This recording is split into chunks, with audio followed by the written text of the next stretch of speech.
তো quarter size বা 1/4 size. হ্যাঁ, তুই দোকানে বলবে কোয়ার্টার বা 1/4, তুমি তো জানবে, তুমি একটু ঘাটাঘাটি করাবে, এর মতন ঘাটাঘাটি করবে, এগুলো তুমি ঘাটাঘাটি করে মানে ইউটিউব গুগল বলছি, ওই ঘাটাঘাটি করা হবে, মানে একটু পড়াশোনা করতে হবে।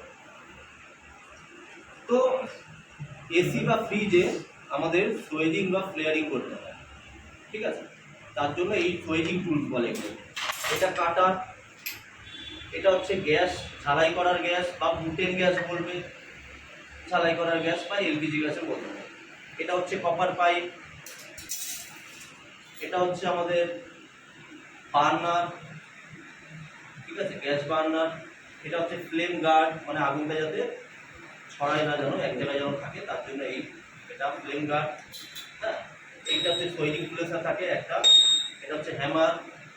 এটা হচ্ছে যে ঝালাই করবো সেই ঝালাই রড বা গ্লেজিং রড।